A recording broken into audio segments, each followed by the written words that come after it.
I just want to get us thinking. This is a guy called Tim Harford. He's the undercover economist in the FT, the Financial Times. He's also a BBC radio broadcaster and writer. And his most recent book was How to Make the World Add Up, 10 Rules for Thinking Differently About Numbers. We can extend that to thinking differently about just about anything. So here's his very first rule: search your feelings. And here's what Harford says: I worry more about a world in which people only believe nothing but their own preconceptions. His point here, and he's building actually off some old research into the safety or otherwise of tobacco. And the point he was making from that research is that people would often read it and then believe nothing but what they already thought, what they already felt. So they never challenged their own preconceptions. Why his first rule in trying to make sense of the world, in economics particularly, is what he was talking about, was to search your feelings. Why do I think things should be what I think they should be, is what he's saying. And so I'd like us to start right now by searching our own feelings. Our hearts have reasons for believing what they believe. So here's Harford's quote again: I worry more about a world in which people only believe nothing but their own preconceptions. So think, to what extent do you agree or disagree with Tim Harford? And why is that? And then secondly, if you search your feelings, what personal reasons do you have for finding belief in God plausible or implausible? I'm only going to give us a couple of minutes to think about those things, and then a minute to think, and then, if you feel brave enough, to share with others what reasons and motivations you think other people may have to believe or disbelieve in God. So first of all, just take a couple of minutes to think about whether you agree with that quote from Tim Harford or not, and why. And secondly, if you do search your own feelings, what personal reasons do you have for finding belief in God either plausible or implausible? Now, I'm not going to ask you to share those things, but I will say, let's try and share briefly what motivations and reasons we all think people might have to believe or disbelieve in a God. We'll pause the video there, and I'll give you a couple of minutes, and then hopefully we'll be able to talk. Last question there was, what reasons and motivations do you think people have for believing or disbelieving in God? Is there any sort of thoughts about that? My apologies if you lost that on the screen in my tinkering about, trying to getting lost.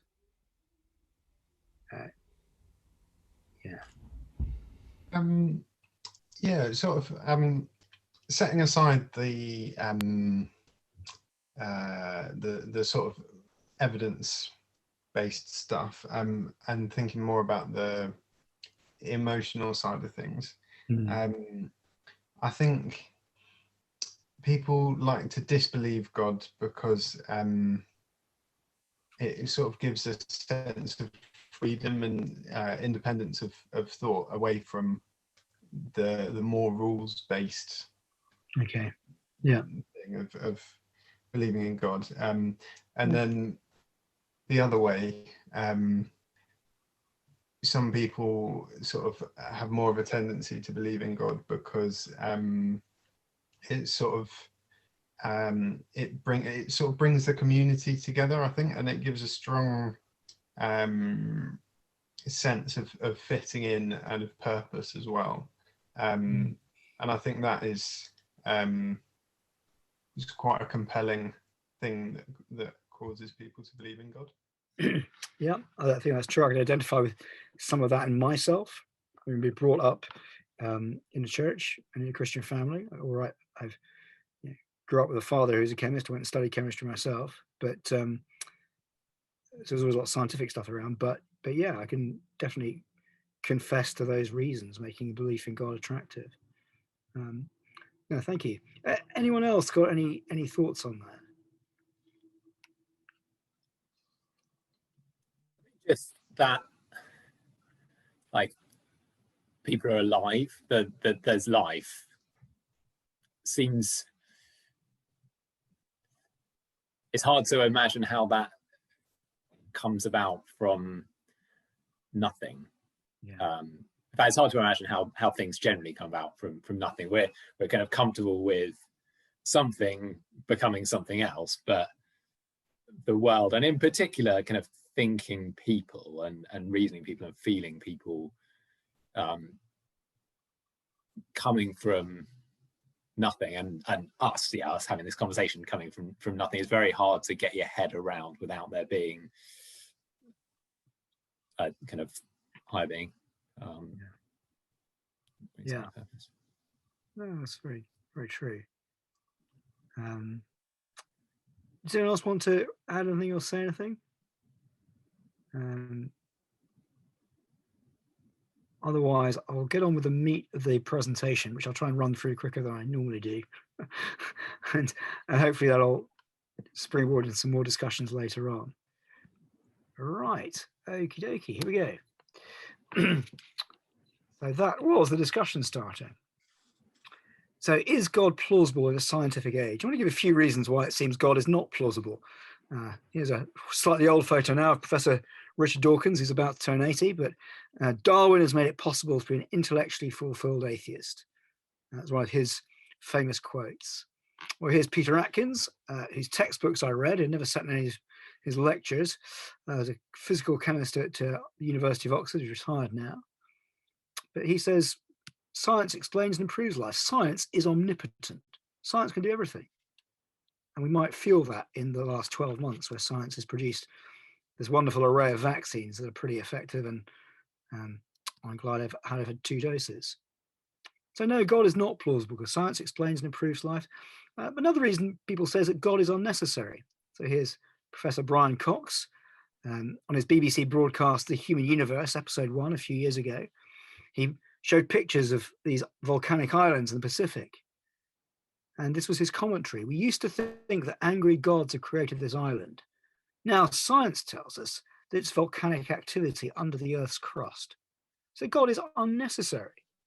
Ancient ancestors had to believe in gods doing this stuff. Now we know scientific principles behind it. So God is unnecessary. And the third reason is the lack of evidence for God. So Dawkins, again, his best-selling book, The God Delusion, about 12 or 13 years ago now, wrote that believing in God is like believing in the tooth fairy. There's no evidence the tooth fairy, there's no evidence in God. Why worry, be happy? And of course, related to that is a popular definition of faith these days. This is a definition from Webster's dictionary. It's something the way Dawkins uses the word faith.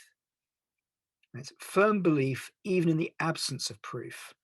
Belief may even suggest going along without careful thought.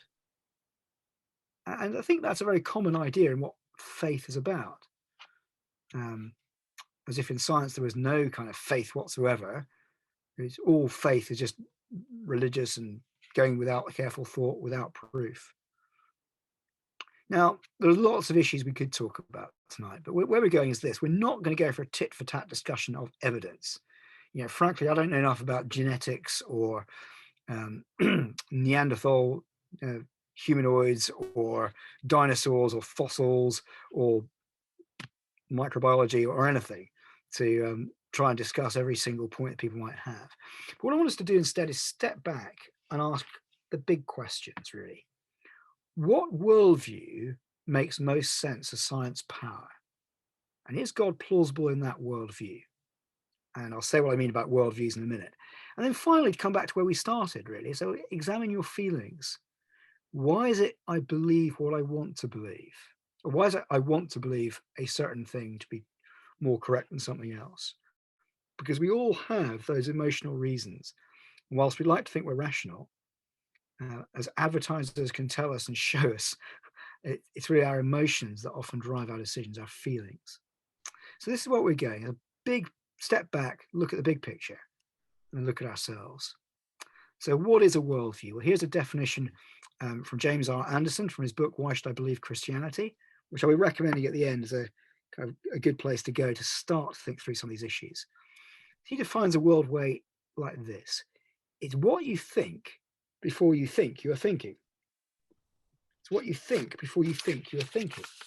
In other words, it's It's not whether the world is flat or not. It's not whether I think the world is round or flat. I'm sure most of us believe the world is round. It's not that. A worldview it's a comprehensive philosophical view of the world. If you like, it's the glasses we wear to put things on, to see with. Maybe it's only me who's had the experience of wearing sunglasses when really it's quite dark and thinking I was almost going blind. And I was, oh no, I've got the wrong glasses on. Or my wife has reading glasses and distance glasses, and sometimes you get stuck with the wrong pair, and it's a real pain. There's the glasses through which we look at the world. That's what our worldview is. And we've all got them. They're all necessary and inevitable. They provide structure to our thought lives. They shape how we think about ourselves and about others and how we interpret experiences and relationships. So, for example, if you met someone who said to you that they had COVID-19, they died, but now they've recovered completely, you'd probably have a way of thinking about that depending on how you think about the world. Or if someone came to you and said that they were the reincarnation of Queen Victoria, then depending on whether reincarnation fits into your worldview, you would either accept or reject that and come to a conclusion about that person.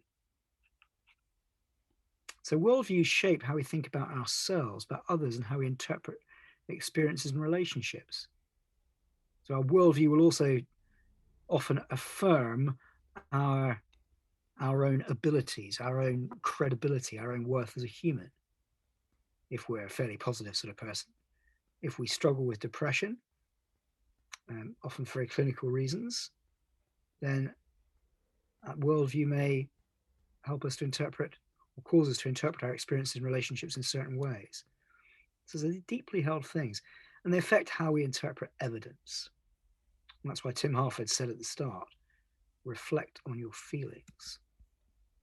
So what are the two different worldviews we want to contrast here? Well, the naturalistic and the theistic worldviews. So by the naturalistic worldview, I mean the worldview that assumes there is no God, but that's its starting point. So all that exists is this natural physical universe. That's all there is. So it's what we can see and feel and touch or observe. If we're observing it through great big telescopes that look far into the sky, or through spectrometers and other devices that can break up light and analyze it. That's all there is. Stuff we can see and measure and taste and touch in one way, shape, or form. Now, in this natural physical universe, there are several assumptions that are required for science to be done. So you have to assume, first of all, the universe is orderly and uniform. It behaves consistently. I mean, yes, water will boil at a different temperature at altitude than it does at sea level, but there are laws for assessing how that boiling point changes, for example. Well, the orderliness of our universe, secondly, aligns with the rational capabilities of our minds. In other words, as we observe stars, as we observe animals, as we observe chemicals in test tubes, we'll be able to make something orderly and sensible and logical and rational is happening there. And that aligns with our minds being able to make rational, to make observations and to make rational conclusions and deduce things from that. So this kind of correspondence of the orderliness of the universe with the rational capabilities of our minds. And a third assumption is that our sensory faculties give us accurate empirical information about the universe around us. In other words, I can measure stuff. I can take a tape measure and measure my wall, and it will be accurate within a certain degree. I can take a superpowered electron microscope and measure the distance between molecules on a crystalline surface, and those will be accurate measurements, and so on and so forth. So these are three basic assumptions about science that allow science to be done. They're assumptions that seem to work in this universe. But there's a fourth kind of realm of assumptions that are required for science. They're about moral values, that it's good to understand the natural world. It's good to want to look at stars in space and see how they orbit or whatever. It's good to understand weather patterns. And it's good to use this understanding for good purposes, not personal agendas. So we might be able to discuss, for example, certain amounts of genetic research. And yes, isn't it a great thing to be able to understand genetic factors predisposing people to diseases? We see that as a good purpose. You can treat those diseases. Not necessarily a good purpose, or we might want to disagree as to whether it's good then to selectively choose to give birth to certain babies over others. We might have a discussion about that. Or we'd also say it's good, it's necessary for scientists to conduct thorough, carefully recorded research to present the results in clear, honest ways. So that's why we have peer-reviewed journals. That's why there's so much discussion going on at the moment about the safety of certain vaccines. It's also why a few years ago, for example, the doctor who claimed there was a link between the MMR vaccine and autism was struck off, because actually the data did not support his conclusion. He was not being honest and clear with that. And so these moral values about how science is done. So what is the kind of basis behind scientific naturalism, the scientific method? What's sort of assumed behind that? What's the summary of it? Well, the core assumption is that only empirical, observable, and measurable facts are true. So you can't say, I feel the vaccine may be better. You need to actually have measured that these vaccines were making a demonstrable effect on the health and the outcomes of people. And the second core assumption, it seems to me, is that moral values are agreed upon about what good science is and what bad science is. So it's a good thing to understand the world, to do so for others' benefit, not just personal ambition, and to do it honestly and clearly. They are good things. Now, at this point, I want to raise a question. The question is this: how can this assumption, the assumption that only empirically observable and measurable facts are true, or how can the moral values that something is good be deduced by empirical observations alone?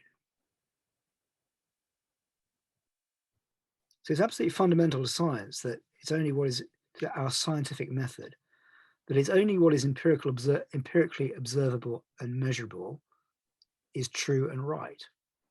So Dawkins would dismiss belief in God, for example, as you can't measure God. At least he says. But by the same token, you can't actually prove that only empirically observable, measurable facts are true. You can't set up that experiment. And equally, you cannot set up an experiment to show moral values. It's a valuable thing to do science. It's good to do science for other people's benefit, not just your own. It's good to record results clearly and accurately and honestly. So can this assumption, can these moral values be proved within that naturalistic worldview? I want to question that they really can't. So I wanted to raise, which worldview does that fit into better? So here is a theistic worldview, where there's God, who is a creator, and any monotheistic religion would teach that.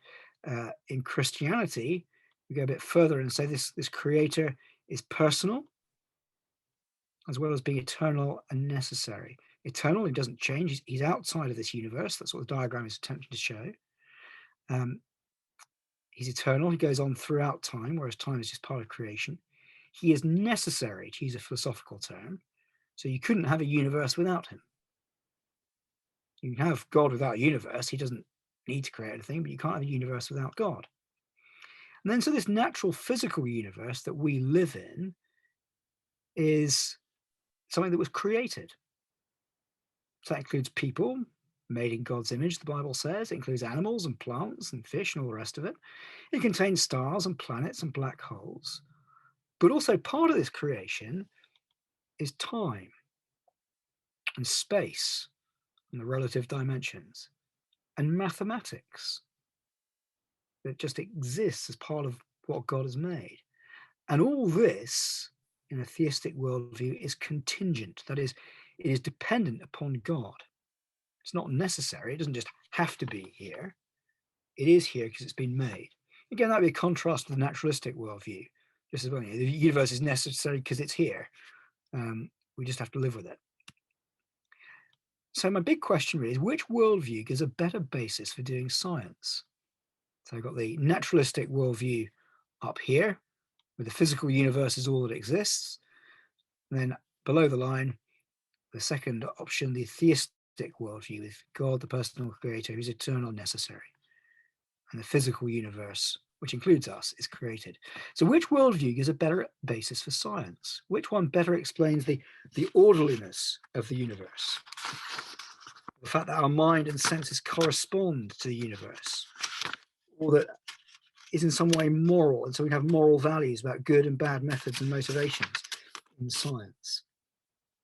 So let's just explore those areas. So first of all, the orderliness of the universe is the basis for science. This man, John Polkinghorne, was a little while ago the professor of mathematical physics at the University of Cambridge. He went on to become an Anglican clergyman. And he wrote this: physics is powerless to explain its faith in the rational intelligibility of the universe, simply because you cannot do any physics unless you believe in it in the first place. It's only believing that there is order in the universe will actually, and it's rationally intelligible, will get you doing science. And it's interesting that modern science really kicked off in medieval Europe. I mean, there'd been a lot of Islamic science before that, but it really kicked off in medieval Europe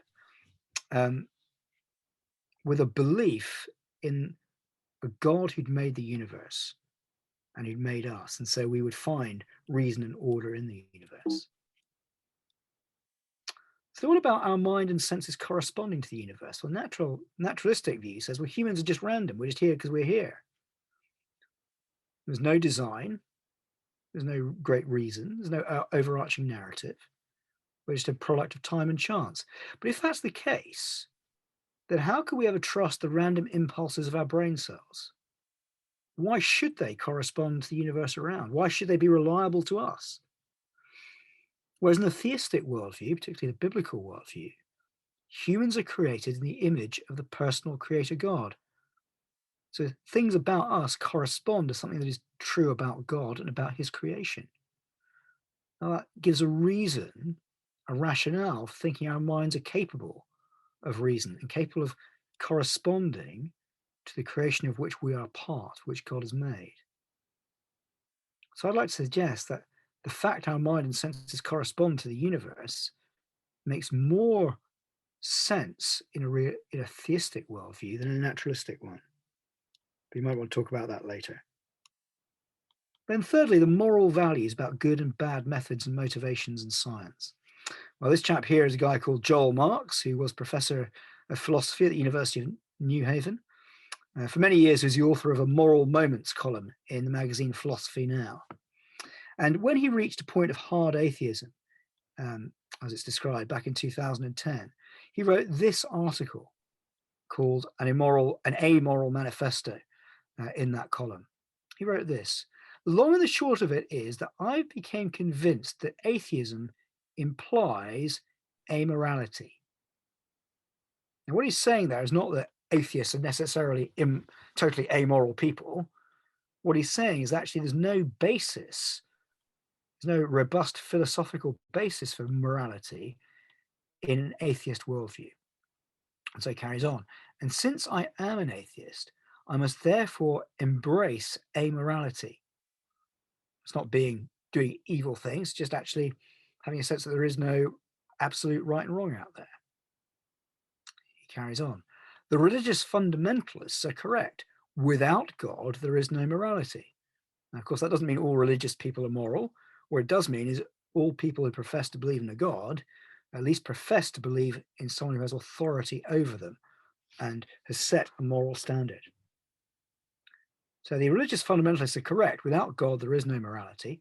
But they are incorrect, I believe, in believing there is a God, I should say. Hence, I believe there is no morality. Now, if there's no morality in a purely naturalistic worldview, then how can we make judgments about what is good and bad in the world of science? How could anyone ever be struck off? How could we ever argue whether vaccines are effective or not, or treatments are good or not,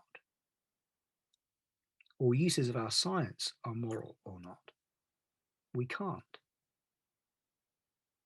So moral values about good and bad methods and motivations in science fit much better with a theistic worldview, where there is a good moral God who made us, so we're accountable to him. And as human beings, we're made in his image, and so we have an innate sense of right and wrong, even if that goes really corrupted at points. At least we all know there is a sense of things being right and wrong. We feel injustice, for example. Well, a few other questions to think about, which we won't have time to talk about now, we want to talk about them later, is actually when as a Christian or as a theist, I talk about God, I'm not talking about a God of the gaps, but as in God to fill up the things that science can't explain until science then can explain it, but rather complementary explanations. So, for example, someone could point to a big cake in the middle of a room, and someone could say, "What is it?" And a nutritionist might very well give a very good explanation of it. It's something that could give you cardiovascular disease or type 2 diabetes because of the amount of carbohydrates in it. A chemist might come along, like me, and say it's got a short chain hydrocarbons, it's got a long chain hydrocarbons, it's got some protein, possibly from an egg, and give a very accurate description of its constitutional makeup. Or someone else might come in and say, "Oh, mother made that for her daughter's birthday." All those explanations would be equally true, but complementary. Secondly, let's suggest there are other ways of knowing things than just by empirical observation. So I know my wife's voice or my children's voices. It's not because I've ever lined them up next to some sound recording machine, some voice recognition software. It's because somehow I know these things, as my ear hears and observes and listens. And then I'd like to suggest that, contrary to Peter Atkins, that there are matters that science cannot assess or explain. So aesthetics, for example, can't scientifically predict what is aesthetically pleasing music or an aesthetic work of art. And interestingly enough, mathematics is used by science very powerfully, but cannot be proved. It just is. Why is that? Let me give a final word for the moment to an unbelieving scientist. Professor Gus Hancock was formerly head of physical chemistry at the University of Oxford. I had a conversation with him in 2006. I was back at my old college where he was a tutor and giving a talk on science and faith. And he said this to me: "You know, Stuart, I'm not a believer, but it seems to me there just is no conflict between science and Christianity anymore. 10 years ago, Atkins, his colleague in the department, claimed that it would be only another 10 years to rid the world of this intellectual excrement known as religion. But we are farther now from getting rid of God than we were 10 years ago. The more we find out about the universe, the more we unpeel the layers of the onion, as it were, the further we are from a grand unifying theory. We realize our equations just don't explain everything." It's an interesting admission from a man who self-confessedly is not a believer, but is certainly open to dialogue. Well, that's enough from me. Over to you. And at this point, Franklin, let me just read these questions, then we'll stop the video and we'll come back to hopefully look at each other. But any questions for clarification, first of all? Any comments, thoughts, or questions? Anything new? Anything you want to disagree with? I'd love to hear. So we'll stop the recording for the moment and we'll come back to this. So let's go on. Let's see, over to you. And so for further reflections, and this is some of the things we just talked about, but I'd like to encourage us all, whether we call ourselves believers or not, to search our feelings. What personal reasons do we have for finding belief in God plausible or implausible? Is it like the kind of comfort of believing in God? Do we like the comfort of believing there isn't a God? Do we like the idea of thinking God is implausible because it means we can rationally organize our lives and control things? Really, there are all sorts of reasons, aren't they? The second thing I'd like to all think about is, have you heard any of this before? And then does it make you think differently about science or about Christianity? Does it raise any questions for you? And hopefully we've talked about some of those questions, and we can talk more in a minute. Or if you're watching a recording, you can send them in to emmanuelbrentford@gmail.org, gmail.com, beg your pardon. Then if you want to take these things further, here are just a few suggestions. This book, Why Should I Believe Christianity? By James N. Anderson, published by Christian Focus. It takes the kind of worldview approach I've taken tonight, which is often refreshing. It's a big step back, looking at what might be plausible or what's implausible. And that's one of a series of 10 books about Christianity. So you might find something else that meets your questions better. Well, then on the science issue particularly, there's God's Undertaker, Has Science Buried God? John Lennox is a professor of mathematics at the University of Oxford. Really, any book he's written on this kind of area is good. So Gunning for God is one dealing with atheism particularly. It's perhaps slightly easier read scientifically. And then Can Science Explain Everything, which I'm afraid I haven't read, but is really tackling the claim of someone like Peter Atkins that science is omnipotent. And then you can watch a lot of his debates online. You can just Google them. So Lennox has debated with Richard Dawkins, with the late, great Christopher Hitchens, who's a great atheist writer and great debater, and a brilliant writer anyway.